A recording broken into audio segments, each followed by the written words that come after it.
आज हम लोग आंशिक भिन्न में बदलना सीखेंगे। तो किसी भी भिन्न को आंशिक भिन्न में कैसे बदलते हैं हम लोग देखें। पहले हम आंशिक रूप में इस तरह दे लेते हैं, इसे 1/6 लिखा। तो पहली स्थिति के लिए है जब अंश एक हो और हर दो संख्याओं के गुणनफल के रूप में लिखा हो। तो इसे हम लोग पहला काम करते हैं कि हर का गुणनखंड कर लेते हैं, 2 × 3 होगी। अब इसे हम दो ऐसे भिन्न के रूप में लिखते हैं जिसका योग अथवा अंतर 1/6 के बराबर हो।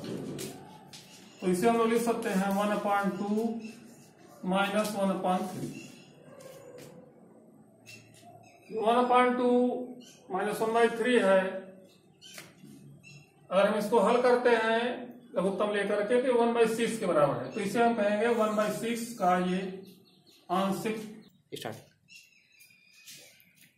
ध्यान है कि यहाँ 6 के गुणनखंड 2 × 3 में जो 2 और 3 का डिफरेंस है यहाँ 1 है। इसी तरह हम दूसरा देखते हैं 1/15 है। इसे हम लोग लिख सकते हैं 1/3 × 5। ध्यान रखें हम ये कि जो गुणनखंड में छोटा वाला है उसको पहले लिखते हैं, बड़े वाली संख्या को बाद में लिखते हैं। और यहां देखें डिफरेंस कितने का है, 2 का। तो अब इसको हम लिख सकते हैं 1/3 - 1/5। जो डिफरेंस है 2 का, अगर हम यहाँ लघुत्तम लेंगे तो होगा 15 लघुत्तम हो जाएगा, 5 - 3 = 2 हो जाएगा। यानी जो डिफरेंस है वही यहाँ 2 आ जा रहा है, यहाँ 1 है। तो बैलेंस करने के लिए हम 1/2 लगा देंगे। तो ये 1/15 का ये आंशिक भिन्न में परिवर्तन हो गया।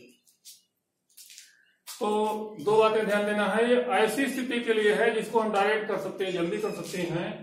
जब अंश की वैल्यू 1 हो और हर का गुणनखंड किया सके, हर के गुणनखंड के अंतर को 1 करके लिख देंगे और दोनों संख्याओं को 1/3 - 1/5 हो गया। इस तरह अगली संख्या आप लिख सकते हो, जैसे 1/21 लिखा हुआ है। तो अब आप समझ पा रहे हो कि इसको हम लिख सकते हैं 3 × 7। इसका डिफरेंस कितना है, 4।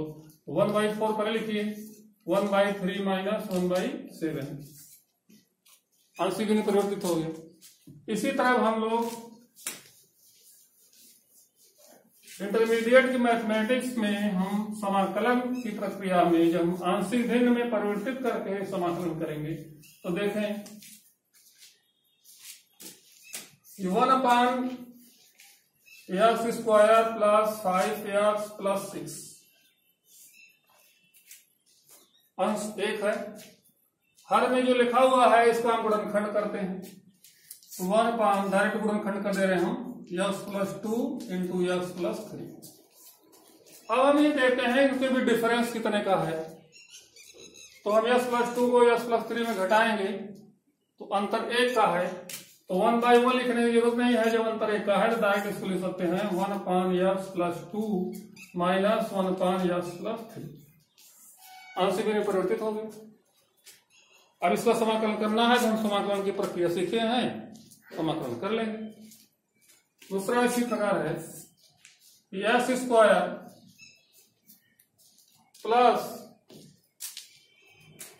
8x + 15। अब इसका हम गुणनखंड करते हैं, डायरेक्ट गुणनखंड करते हैं तो हो गया x + 3 × x + 5। अब हम देख रहे हैं इसके बीच डिफरेंस क्या है। तो आप देख रहे हैं घटाएंगे तो डिफरेंस 2 का है।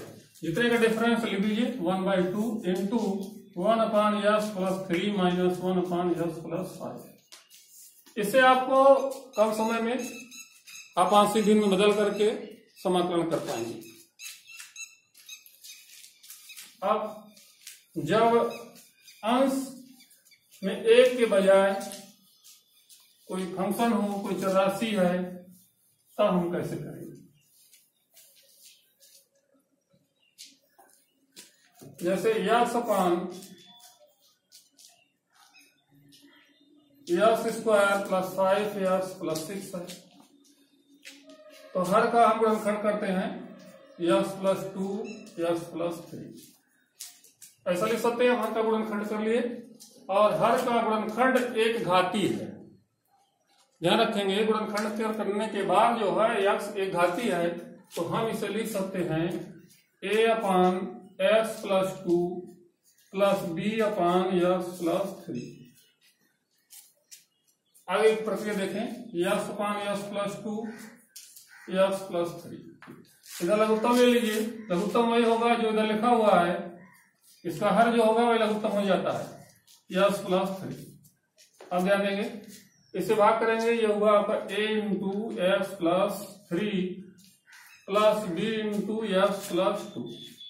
हर को कैंसिल कर देते हैं, यक्स बराबर हो गया a x plus 3 plus b x plus 2।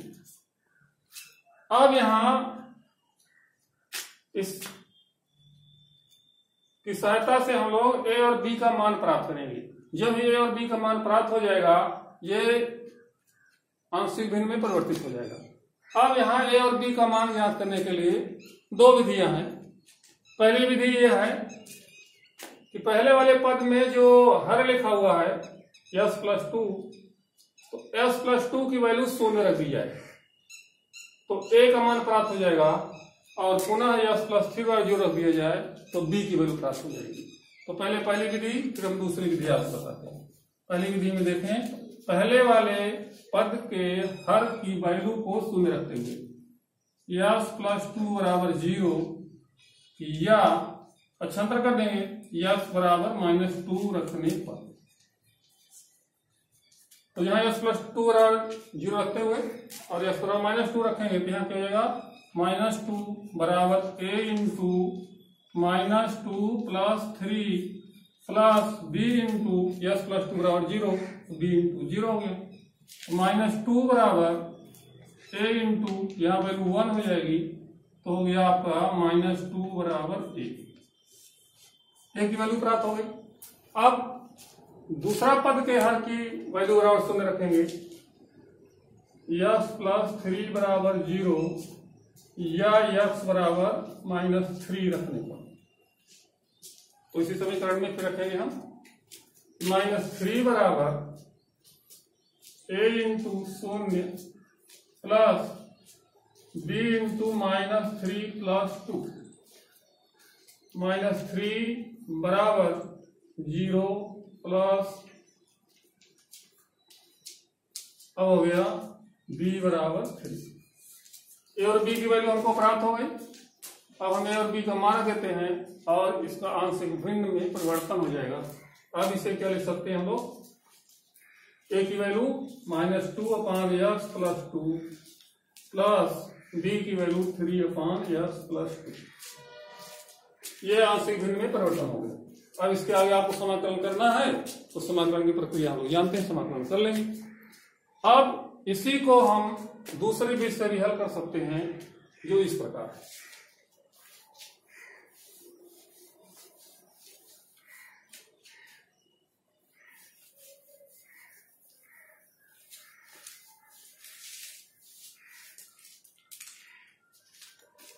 दूसरी विधि में हम इसे यक्स बराबर कोष्ठक तोड़ देते हैं, a x plus 3a plus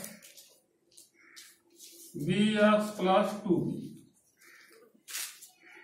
समान चर राशि समान घात वाले पदों को एक साथ करते हुए a x plus b x को एक साथ कर लेते हैं, अचर पद को एक साथ कर लेते हैं। यक्स बराबर यक्स कॉमन लेंगे,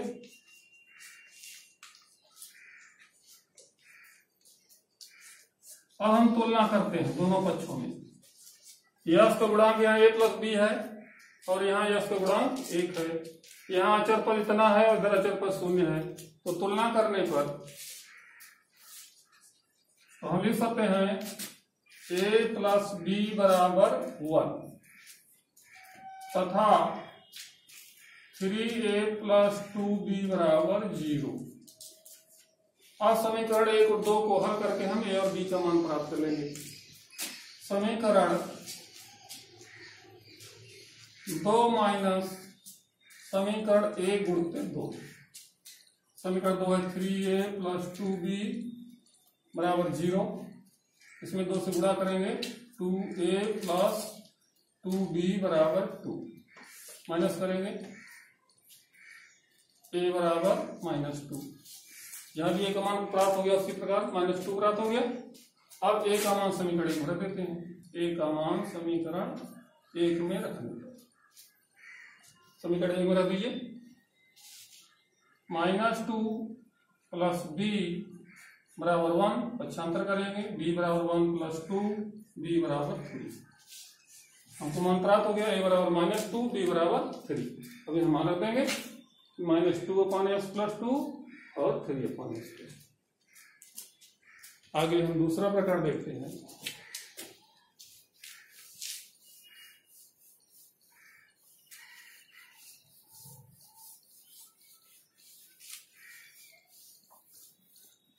यदि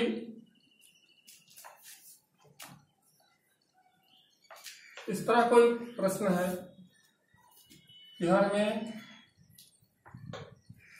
s + 2 s + 3 s + 5 इस तरह से 3 गुणनखंड है, तो इसमें कोई प्रॉब्लम नहीं है।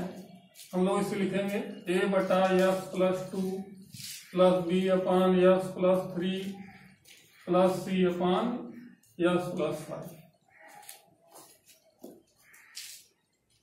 आगे की प्रक्रिया वैसे होगी, इसी प्रकार होगी 2s + 3/s + 2 s + 3 s + 5।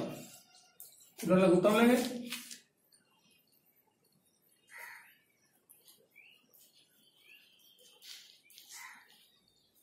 a into इससे भाग करेंगे, ये दोनों बचेंगे और इनका गुणनफल यहाँ लिखेंगे हम लोग s² + 8s + 15 प्लस इससे भाग करेंगे, इन दोनों गुणनफल लिखेंगे b into s² + 7s + 10 plus c into इससे भाग करेंगे, कैंसिल हो जाएगा, इन दोनों गुणनफल क्या हो जाएगा s² + 5s + 6। अब उत्तर कैंसिल हो जाएगा। अगला हो जाएगा 2s + 3। अब यहां देखेंगे s² तो गुणांक को एक साथ लेंगे, हो जाएगा a + b + c x² plus एक घाती लेंगे 8a धन 7b धन 5c इंटू x प्लस सभी अचर पदों को 15a धन 10b और धन 6c। अब हम तुलना करेंगे राइट हैंड साइड और लेफ्ट हैंड साइड में समान घात वाले पदों की तुलना करेंगे। तो यहाँ s² है, यहाँ इस पर कोई टर्म नहीं है, इसकी वैल्यू बराबर 0 हो जाएगी। यहाँ एक घाती है, इसका एक घाती टर्म 2 है, इसकी वैल्यू बराबर 2 हो जाएगी।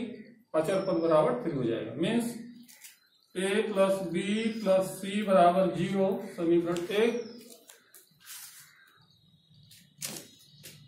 8a धन 7b धन 5c बराबर, अब यहाँ यश का गुणांक देखें और यहाँ तुलना करें, बराबर 2। समीकरण 2 हो गया। अचर पद देखें 15a धन 10b धन 6c बराबर 3। समीकरण 3। अब हम समीकरण 1, 2, 3 को हल कर सकते हैं। ये पिछली कक्षाओं में हम लोगों ने समीकरण हल करना सीखा है। ए बी सी के मान प्राप्त हो जाएंगे। ए बी सी के मान प्राप्त होते ही हम रख देंगे ए बी सी के मान, यहाँ से भिन्न में परिवर्तन हो जाएगा। अगला तरीका हम देखते हैं, अगला प्रकार देखते हैं।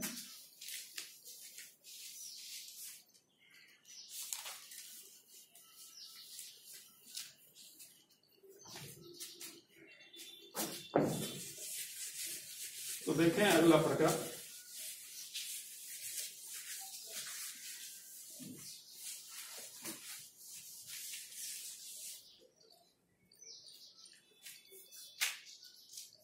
Three s + 5 upon s + 2 into s² + 3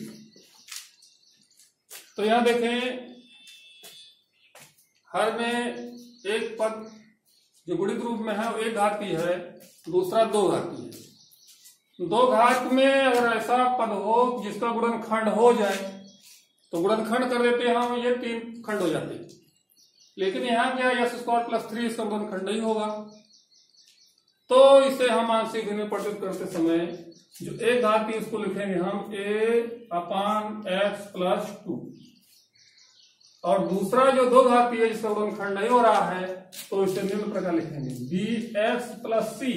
दो घाती है तो यहाँ एक घाती टर्म रहेगा, एक घाती के साथ अचर लगाते हुए bx + c / x² + 3। आगे की प्रक्रिया से इसी प्रकार होगी। हम लघुत्तम लेंगे, समान घात वाले पदों को एक साथ करके तुलना करेंगे। इसी प्रकार अगर 3 घात वाला हो,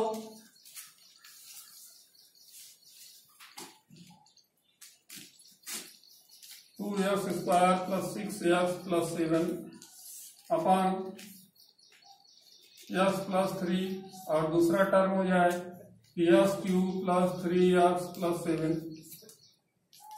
तो पहला पद देख रहे हैं एक घाती है तो इसे हमने लिख दिया a/x + 3, और दूसरा टर्म देख रहे हैं 3 घाती है और इसका गुणनखंड भी नहीं हो रहा है, तो इसे हम इस प्रकार मानेंगे।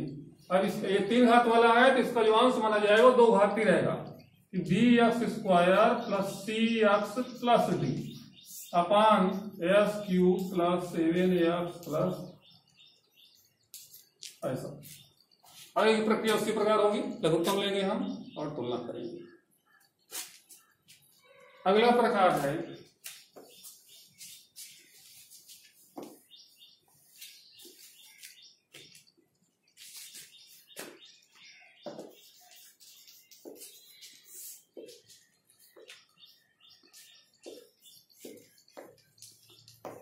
इस तरह लिखा हुआ है कि कोई हर का जो पद है गुणनखंड है वो एक से अधिक घात वाला है, तो इसे निम्न प्रकार हम आंशिक भिन्न में परिवर्तित करेंगे a/x + 2 + b/x + 3। पहली बार एक घात वाला लिख लेंगे, फिर प्लस करके अगले को हम 2 घात वाला लिख लेंगे। अगर ये 3 घात वाला होता तो एक टर्म में एक पद और हम बढ़ाते d/x + 3 का क्यूब लिखते। तो आंशिक भिन्न में बदलने के ये तरीके हुए। तो ये बहुत इंपॉर्टेंट चीज थी आपको प्रश्न में कि आंशिक भिन्न में आप परिवर्तित कर पाए तभी समाकलन हो। बहुत सारे प्रश्न ऐसे ही होंगे जिनको आप बिना आंशिक भिन्न में परिवर्तित किए समाकलन नहीं कर सकते। तो ये बहुत इंपॉर्टेंट है, इसको आप देखें, समझें। धन्यवाद।